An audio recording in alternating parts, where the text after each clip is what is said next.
de la tarde. A ver, mientras van preparando, creo que en esta tenemos un video. La charla va a estar a cargo del doctor Pablo Longone.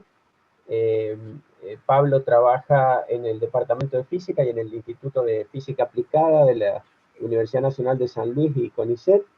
Y la charla que les va a presentar tienes el título, por lo menos que está en el libro de resúmenes, porque por ahí alguno de los charlistas previos me lo cambió, pero dice estabilidad y distorsión en clatratos, hidratos de metano, dióxido de carbono y etileno, un estudio mediante un modelo de gas de red en 2 dimensiones y simulaciones de Monte Carlo. Buenos días, mi nombre es Pablo Jesús Longone, pertenezco al grupo de simulación y mecánica estadística de sistemas complejos, INFAP CONICET Universidad Nacional de San Luis. Este trabajo está hecho en colaboración con Antonio Ramírez Pastor y colaborador externo Ángel Martín Martínez de la Universidad de Valladolid, Grupo de Altas Presiones. Este trabajo tiene como título Estabilidad y distorsión en clatratos hidratos de metano, dióxido de carbono y etileno, un estudio mediante un modelo de gas de red en 2 dimensiones y simulación de Monte Carlo. Descripción del fenómeno. Clatratos hidratos. Los clatratos hidratos son compuestos de inclusión, no estequiométricos, formados por estructuras de agua congelada. Estas estructuras forman cavidades. Dentro de las cavidades se alojan los gases y se le llama especies huésped.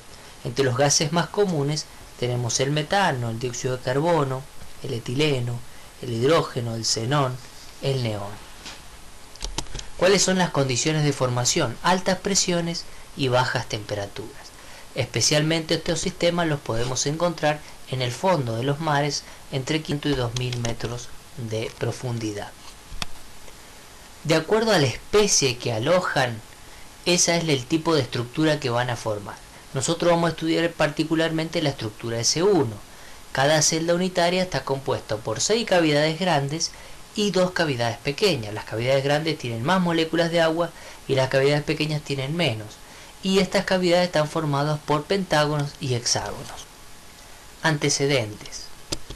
Hay muchos trabajos, entre ellos el modelo teórico de Van der Waals-Plateau, que calcula líneas de coexistencia, presión versus temperatura, simulaciones de Monte Carlo en 3 dimensiones con paquetes comerciales, simulaciones de dinámica molecular en 3 dimensiones o combinación dinámica molecular y Monte Carlo. Estas simulaciones se utilizan mucho en las ciencias de la ingeniería, de petróleo, ingeniería química. La consecuencia es que tienen demasiados parámetros, costo computacional alto, simulaciones con estructuras fijas, poco análisis de estabilidad y distorsión de la estructura. Cuando me refiero a esto que está marcado en rojo, quiero decir que cuando la especie huésped, es decir, el gas, está dentro de la cavidad se deforma o se distorsiona, o muchos dicen transpira.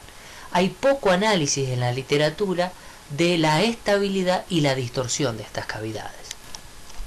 Entre los trabajos, entre las personas más referentes, existen Papadimitriou, son unos griegos que realizan simulaciones de Monte Carlo y dinámica molecular. En este trabajo estudian la capacidad de almacenamiento en estructura fija para el hidrógeno. En todas las simulaciones, en 3 dimensiones, ¿no? En todas las simulaciones y además modelos teóricos siempre se consideran estructuras de agua congeladas vacías, idealmente estables y fijas, y luego se le hace un proceso de absorción-desorción. Motivación del presente trabajo.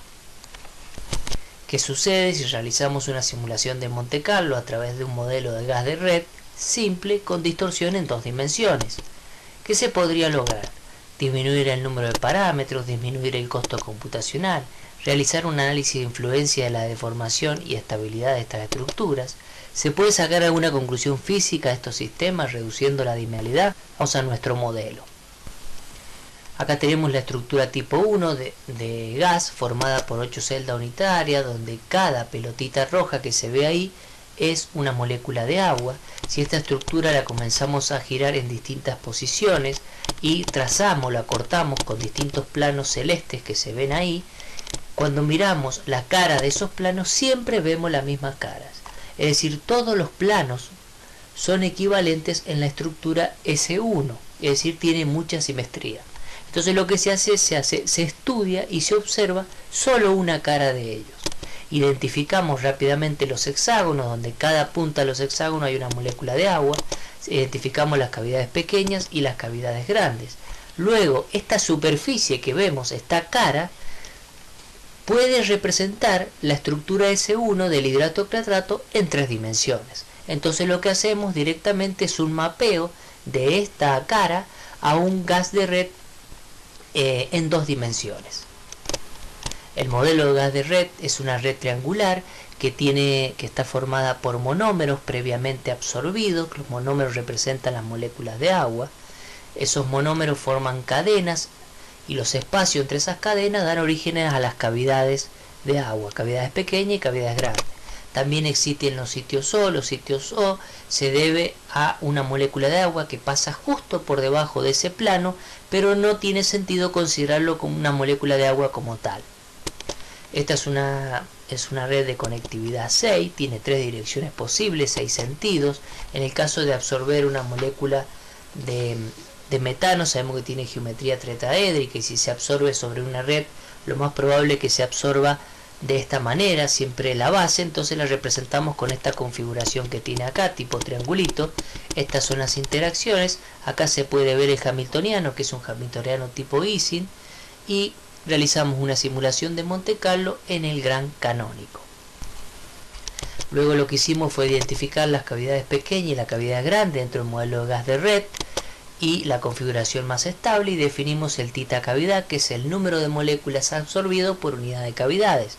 Cuando esta variable vale aproximadamente 1, tengo una molécula por cavidad. Si vale más que 1, tengo más de una molécula por cavidad. Luego definimos el grado de deformación, que me da en cuenta un poco la distorsión de estas cavidades. El grado de deformación lo podemos calcular directamente como el número de moléculas de agua que se están moviendo, o número de sitios O, más dividido el número de moléculas de agua fijas más el número de sitios O fijos.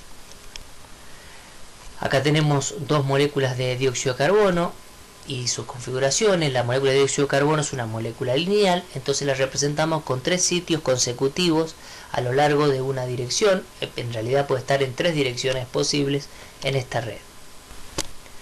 Otra cosa importante es el tamaño y las interacciones laterales de las especies huéspedes. Se sabe por los experimentos, por los radios de Lennard-Jones o los radios del potencial de Chiara. El potencial de Chiara y el de Lennard-Jones son potenciales que se utilizan en los modelos teóricos, principalmente el de Van der Waals-Platteus.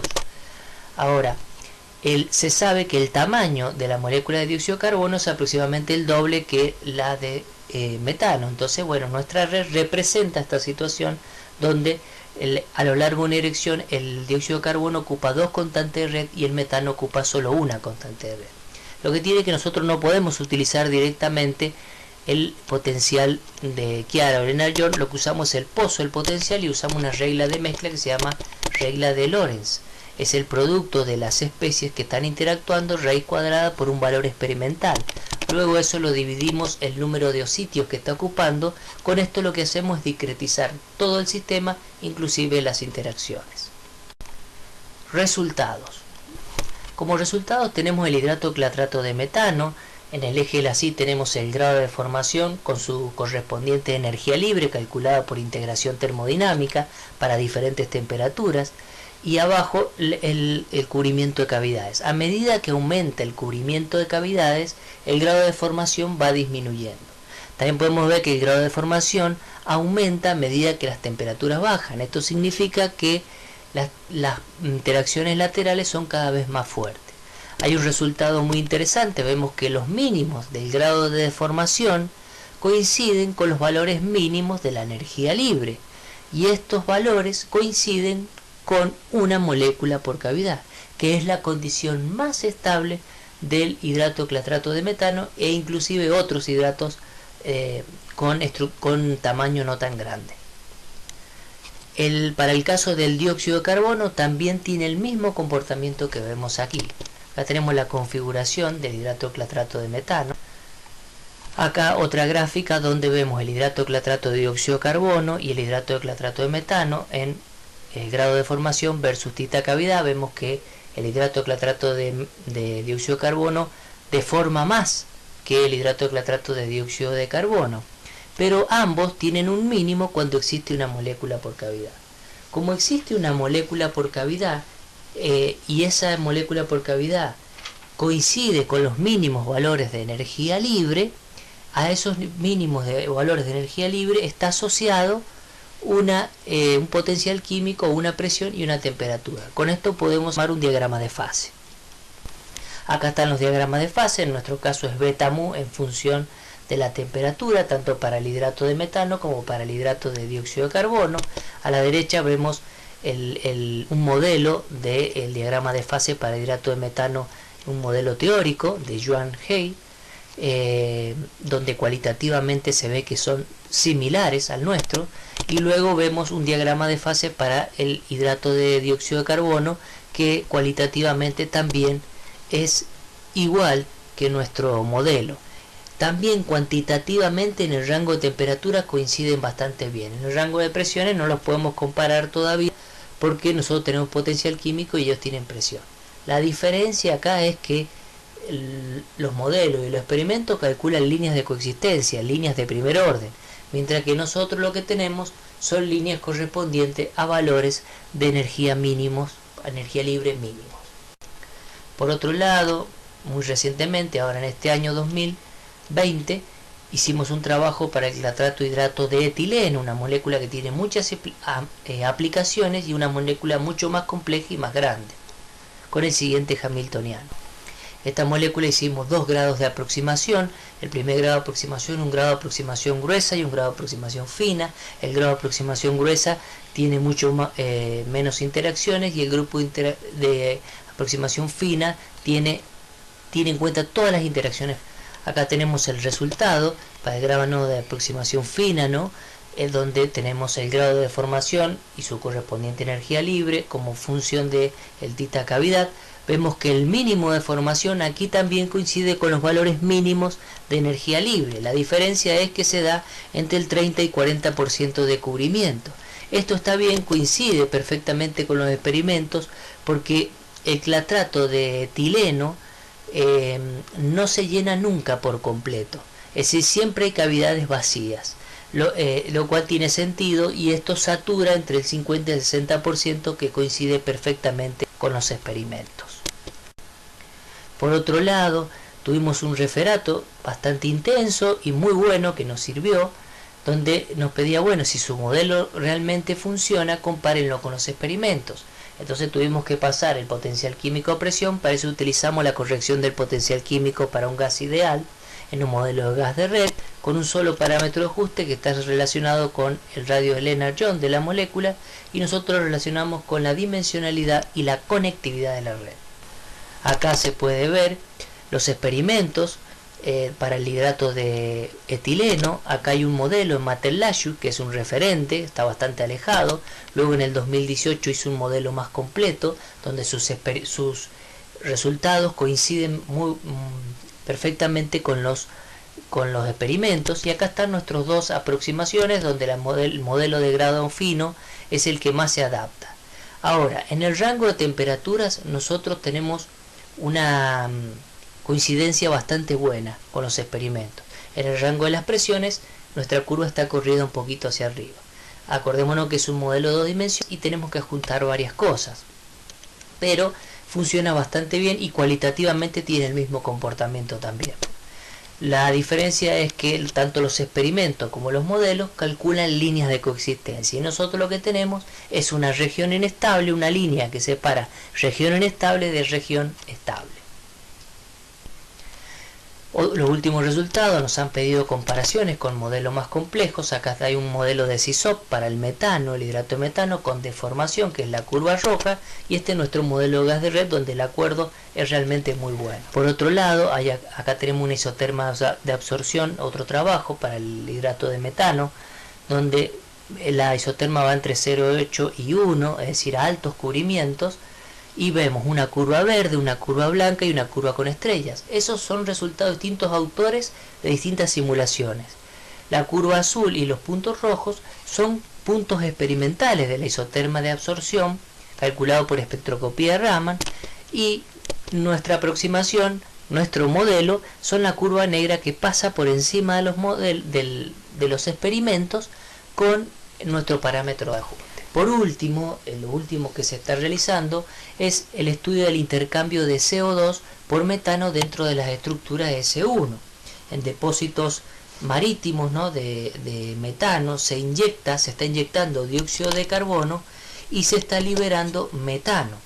El metano se libera para almacenar y el dióxido para ocupar para combustible, y el dióxido de carbono es no deseado, entonces se almacena, y como es mucho más estable, sus interacciones energéticas con el agua son más estables, además su energía libre es más estable, queda atrapado en estas estructuras. De esto hay muchos trabajos, pero la mayoría argumentan que el desplazamiento del dióxido de carbono por el metano en esta estructura es por cuestiones energéticas. Nosotros fuimos un poquito más allá. Lo que hicimos fue realizar una mezcla de dióxido de carbono y metano a composición 0,5 y eliminamos por completo las interacciones. Los pusimos en igualdad de condiciones, sin interacciones. Y de luego calculamos las isotermas, y por integración termodinámica calculamos la entropía por sitio en función del tita cavidad. Lo que se puede observar es que las cavidades con dióxido de carbono se llenan en mayor cantidad que las cavidades que tienen metano, y inclusive justo en el 40 y en el 60%, que para nosotros el 60% significa ocupación de cavidades grandes, le corresponde al dióxido de carbono, y 40% le corresponde a las cavidades pequeñas, por lo tanto le corresponde, como vemos ahí, al metano. Entonces quiere decir que el dióxido de carbono se fue a las cavidades grandes, sin interacciones, y el metano a las cavidades pequeñas. Y en todo el rango del cubrimiento, el dióxido de carbono, la entropía del dióxido de carbono gana por encima de la entropía del metano. ¿Qué significa esto? Para nosotros no es solamente una cuestión energética, sino más bien hay una cuestión configuracional. Es decir, hay una fuerza entrópica importante del dióxido de carbono que tiende a irse a las cavidades más grandes, que son de mayor cantidad. Entonces puede maximizar su entropía. Entonces espontáneamente, naturalmente, el CO maximiza su entropía. Como consecuencia ocupa las cavidades más grandes en mayor cantidad y le permite diferentes formas de ubicarse. Debido a este proceso, el CO2 ocupa más cavidades o desplaza al metano. Como conclusión, así rápido, lo hemos dicho durante todo el camino, pero decimos que la discretización del espacio, la conectividad de la red, la reducción de la dimensión del sistema capturan la esencia de los fenómenos de distorsión y estabilidad en los hidratos clatratos ocupados por moléculas huésped. Desde ya, muchas gracias. Bueno, muchas gracias, Pablo. Bueno, muchas gracias. Bueno, como estaba grabado, quería agradecer también a la organización, al CIMAFE, por permitirme también darnos la oportunidad de contar un poquito lo que estamos haciendo. Muchas gracias. Bueno, si hay alguna pregunta. Yo quisiera preguntar algo de ignorante nomás.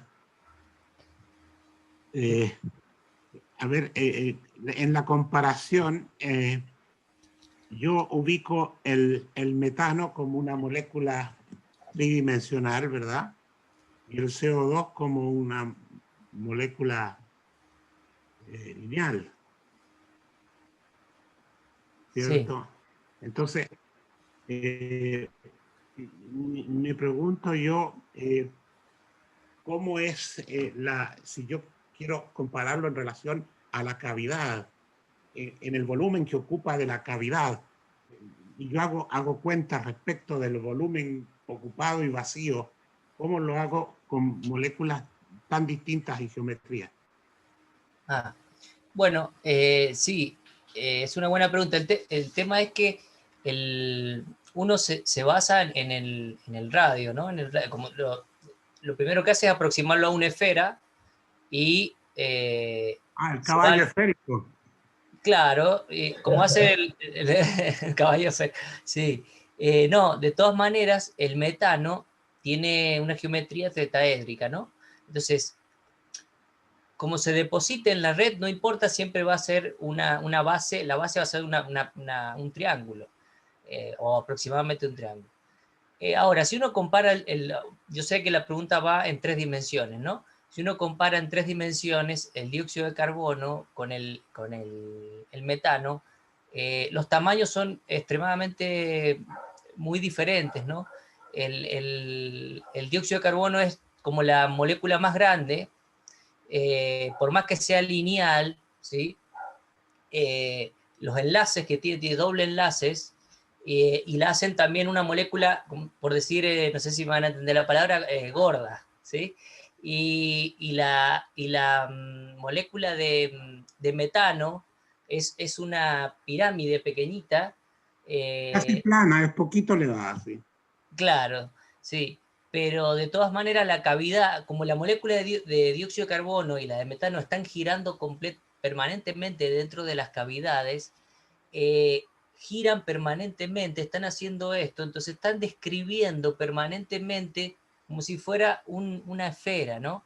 Entonces, la esfera que describe el dióxido de carbono es 2 veces más grande que la esfera O que sea, describiría. me estás diciendo que necesito usar el diámetro, el largo mayor como diámetro de una esfera. ¿Cómo, Eugenio? El largo mayor de la molécula, Sí, usarlo como una especie de diámetro de una esfera en rotación. claro, claro, sí, sí, sí, sí, sí, sí, exactamente. Uno puede trazar y entonces traza en ese círculo, traza ese, que es lo que hacen la mayoría, es ver el radio de Van der Waals o de Chiara, que son No me había parecidos. imaginado la parte dinámica. Si lo pienso dinámicamente, me va mejor. Ajá, está bien. Bueno, ¿hay alguna otra pregunta? Bueno, entonces si no hay más preguntas, agradecemos a Pablo nuevamente. Bueno, Y muchas bueno, gracias. Gracias, lo gracias, Pablo. dejo ahora a los organizadores para terminar con la reunión. Sí, bueno, muchas gracias a todos por atender a esta primera jornada del CIMAFE. Los dejo invitados a que visiten la página de los pósters, y además los dejo también invitados para la sesión de mañana. Esperemos tener una presencia tan abultada como hoy día. La verdad que estamos muy contentos por esta primera sesión. Así que nada, no sé si alguien más quiere decir algo. Si no, bueno, ya nos vemos mañana. Comienza nuevamente a las 9 de la mañana. Así que eso, muchas gracias a todos por tu presencia.